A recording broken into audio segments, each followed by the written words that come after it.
Yo, what's good, everybody? It is your boy Golden Falls, Golden What Ifs, whatever you want to call me, and I am back. This is part 3 of What If Deku had a spirit quirk, and as always, if you enjoy, please leave a like, leave a sub, leave a comment down below, all that good stuff. And yeah, I don't want to waste much more of your time. But quickly, I want to say this before I forget, because I almost forgot.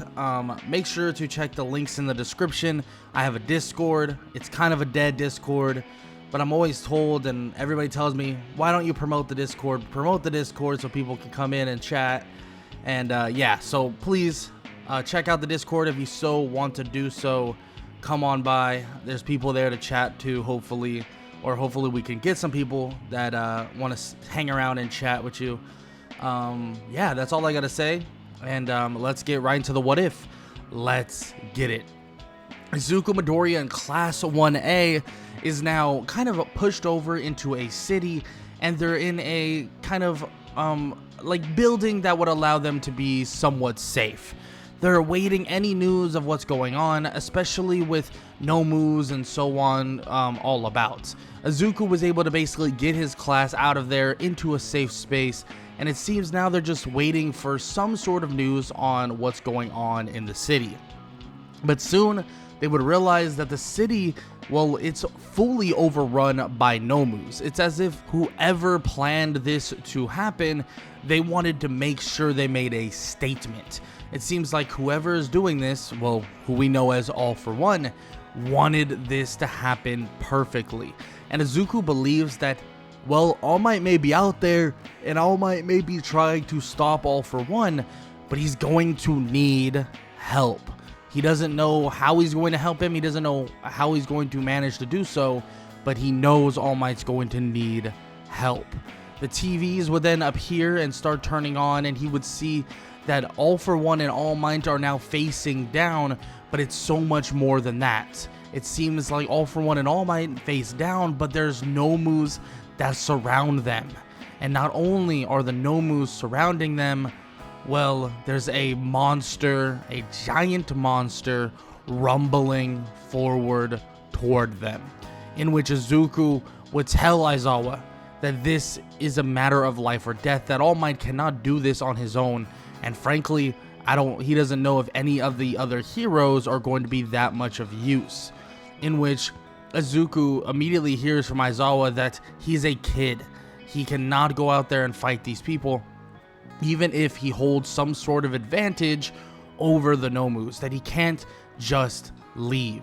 In which Izuku tells him that he knows that there's repercussions, and he knows that there are things that are going to happen if he does what he's thinking about doing. But to be honest, he tells them, or tells Aizawa, that he doesn't really care. He would then fly through the wall, going into his ghost form, immediately dashing out toward where the Nomus and All Might is, or where they are, and he would immediately begin summoning as many spirits as possible, summoning all the spirits that he's collected so far, and they begin to absolutely run rampant, and they try to protect as many people as possible. As Izuku would arrive on the battlefield, he would see All Might barely being able to hold off the Nomus and barely being able to kind of dodge the attacks that are coming from All For One, in which Izuku thinks to himself that he needs to protect and help All Might as much as possible. So he begins to channel all the energy within his body, and as this basically as this monstrous creature is slowly but surely closing in on their position, Izuku needs to embrace whatever spiritual powers he has, and he needs to get all of the Nomus, well, completely incapacitated, and also utilize them and their spirits to basically protect All Might and basically save this fight. Izuku would then take all the spirits out of all these Nomus that are currently there, and the Nomu spirits would stand right alongside Izuku. Izuku would stand next to All Might, about to fight All For One, but the giant monster would finally arrive, and All For One would think that this right here is his chance to end this fight, but Izuku tells All Might that this right here is his chance, because Izuku would send spirit after spirit at Gigantomachia, and these spirits would be able to push him just slightly away and stagger Gigantomachia, spirit after spirit. But as Izuku continues to fight alongside his other spirits, he can feel something. He can feel something going on while All Might is currently fighting. It seems as if this aura and this power that All Might is giving off is calling to Izuku. Izuku can feel these spiritual powers that are near, or these spirits that are near him, and also All Might during this fight. He begins to try and summon them, but it's extremely difficult. Something he's never really done is just try to summon spirits out of thin air. But soon, these spirits would begin to show their face, and they really wouldn't be familiar to Izuku at all. But many of them would show up, and they begin to smash and crash into Gigantomachia as well. And their fight styles, they look very, very similar to one All Might. It seems like their power is extremely, extremely strong, and every Nomu spirit and even the users or former users of One for All begin to smash and basically crash into Gigantomachia. As they continue to try to hold him off, All Might would then land his United States of Smash finally into All for One, defeating All for One and finally winning the battle between good versus evil, as Gigantomachia would try his best to basically get over to All Might, but with all the heroes basically undeterred now with no Nomus to worry about, they're able to help as well with Gigantomachia. And yes, there was no planning to stop him, but with all of the reinforcements, with all of the help and everybody around, they would finally be able to subdue him, at least for the time being. And then eventually Midnight would use her just full power to try and knock him out. And with everybody holding him still, and with everyone kind of forcing him to not move for a short period of time, it seems as if Gigantomachia would slowly but surely fade away, especially when he wasn't fully ready for this fight that is to come. It seems as if All for One had to kind of speed up the process of his plans that he wanted to do, but it all fell short because of it. This would happen and everything would be at a standstill, but then everybody could hear cheering from the citizens of Japan. Everybody's cheering. Everybody is just having a good time, thankful that everything worked out the way it worked out. Because if it didn't, well, there's probably a lot of people that would have been injured or even killed. So everybody's grateful for what occurred and grateful for what happened. And Izuku is happy as well. Being able to stop a threat like that with the help of many, many spirits, well, he's happy about it entirely. And frankly, the only thing that kind of sucks is the connection to the One for All spirits would then be cut, and he's unable to hold that connection. It seems as if he rose them once, but then they would lay dormant once again within One for All itself. Now, with that said, Izuku Midoriya would head back and finally be back with his class and head back to UA. But even though that there is, good things that Izuku did from this, there are repercussions, and he would be feeling those repercussions. And those repercussions would be pretty basic, either, physical training or, punishment of not being able to do certain things. And eventually he would be given or would be able to kind of train with his class, try to get their leveled up super moves. And they would level up their super moves, and this would be their way of trying to get more powerful and trying to get stronger. And of course, the training would truly be for one thing and one thing only, and that would be the Provisional Hero Licensing Exam.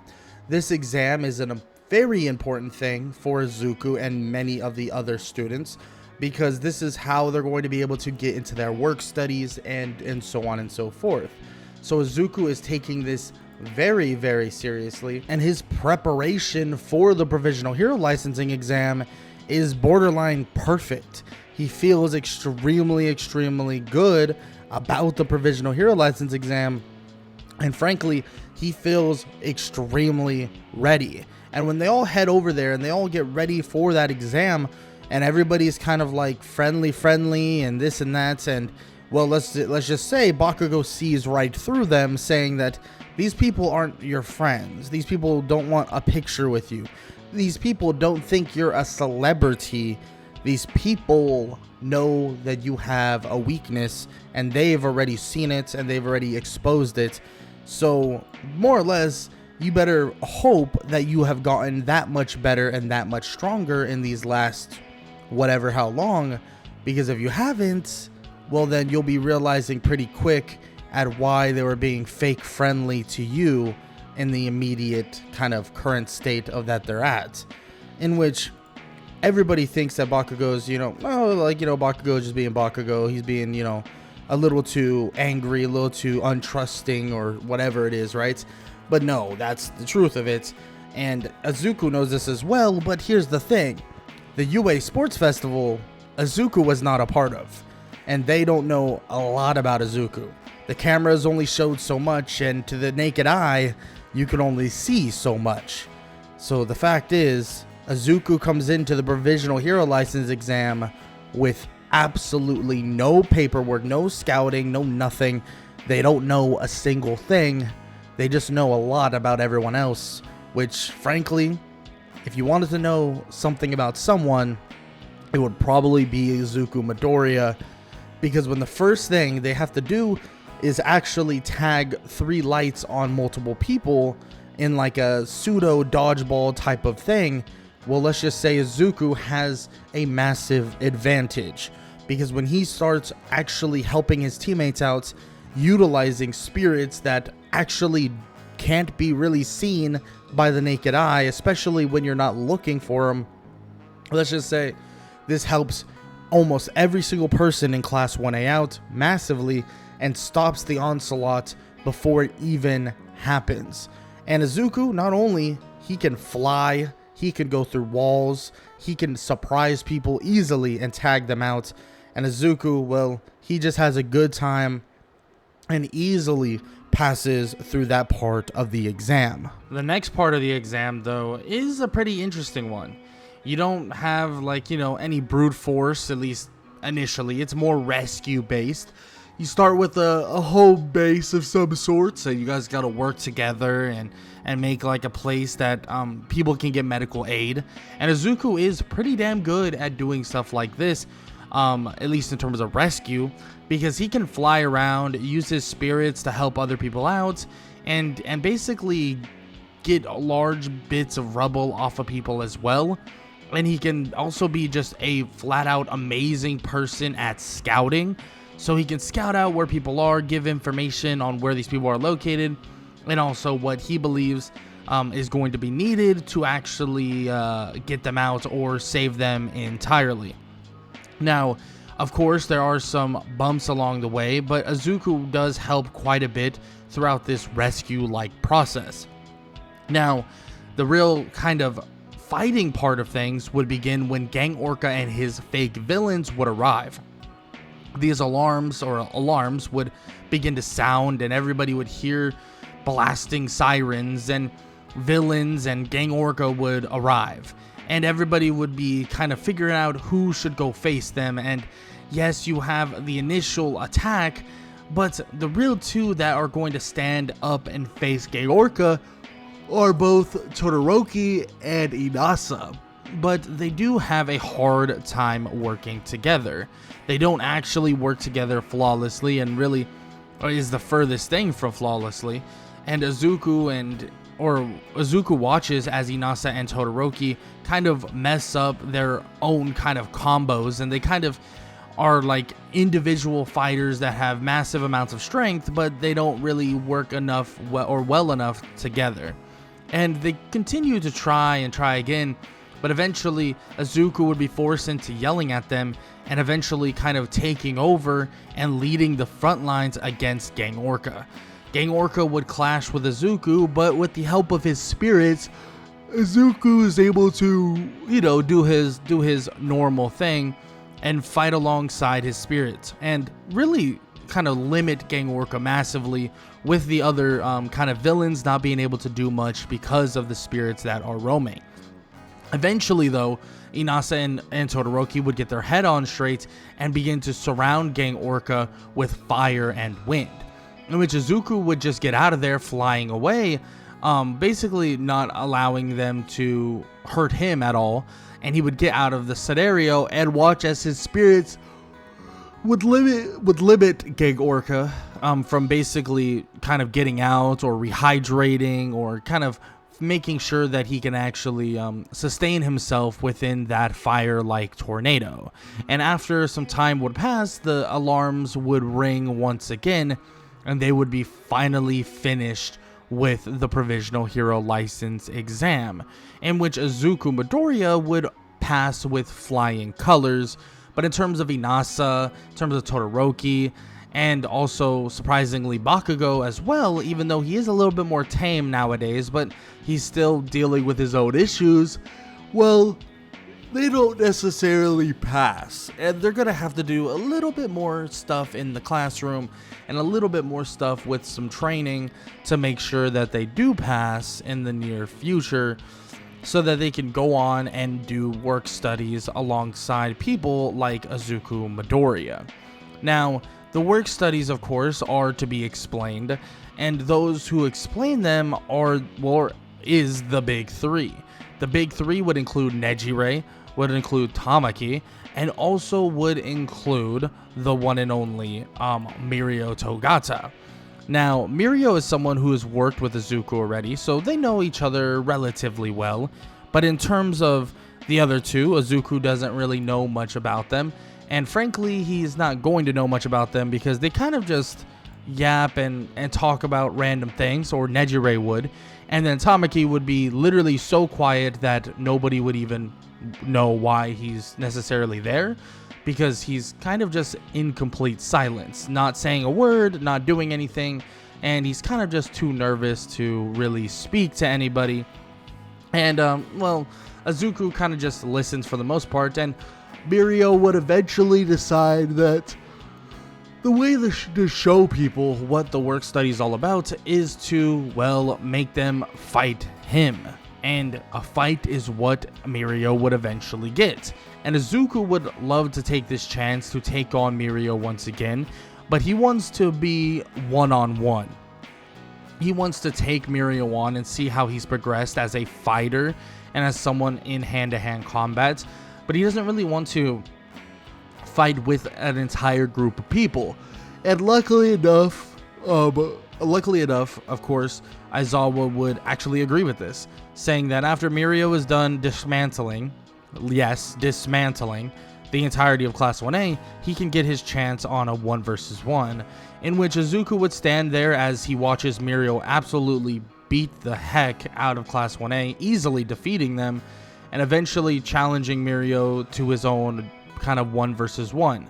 Mirio would kind of be smirking at this and think that this is a good idea, and Izuku tells him that he won't even use his spirits, that it's just him and Mirio. That's it. In which Izuku would go head to head with Mirio, and Mirio would actually have the upper hand here and there, but Izuku's ability to make his whole body go kind of like untouchable, and on top of that, being able to kind of be a little bit quicker through the air and stuff like that, he does have his own advantages, but without his spirits, he does kind of lack the raw power to put down Mirio for good and find that opening that he wants. And Mirio knows that he can't hold the spectral or the ghost form forever, so he really needs to just bide his time. And Izuku would feel the power behind Mirio's punches and could feel that there was so much more that he hasn't discovered just yet. That the power behind Mirio's punches isn't, your typical Quirk. It's not your typical Quirk at all. It's nothing, it's something completely and utterly out of the ordinary. And that's the fact behind it. Izuku can tell, and Izuku can really tell by punch after punch that Mirio is a different type of potential hero. But even though that's the case, he still gives it his all, and frankly, he has a hell of a chance against Mirio, and they go head to head pretty well, but eventually Mirio would win. But that's Izuku without using his spirits at all, which that would change the playing field pretty damn heavily. But of course, that's really not something to be worried about at the moment. This is just training. Now, with all the training concluded and everything kind of done and dusted, Izuku would get an invitation back from Sir Night-Eye's agency, in which they would kind of talk about what they want to do, which would include a kind of search for the one and only Overhaul, the leader of the Shie Hassaikai. And this is something that Izuku will help massively, or can help massively, out with everybody else. And that's exactly what's going to happen. He's going to massively help in this search, mostly because of his ability to scout so heavily and be able to kind of look out for anybody at any times.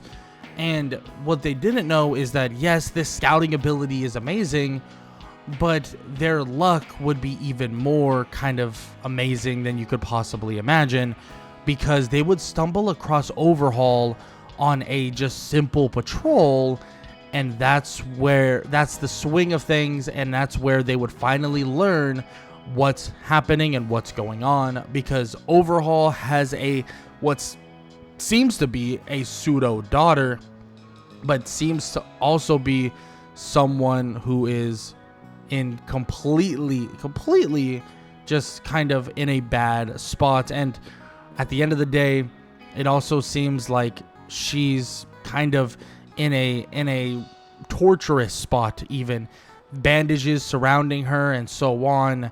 And frankly, it is a scary thing to look at. And Izuku and Mirio would look at each other face to face with Overhaul himself, and it seems like they really do know deep down inside that they have to do something to save this child. But for now, that's where we're going to end off part 3 of What If Deku Had a Spirit Quirk. And if you enjoyed, please show some love, leave a like, leave a sub, leave a comment down below, all that good stuff. Part 4 should be out tomorrow, and it should be probably the finale, and then the day after you will get the movie, and then I'll figure out what I want to do for the next series. Please leave suggestions down below for whatever you want to see and all that good stuff. And yeah, that's all I got to say. Hope you guys enjoyed, and hope all y'all have an amazing day. Later.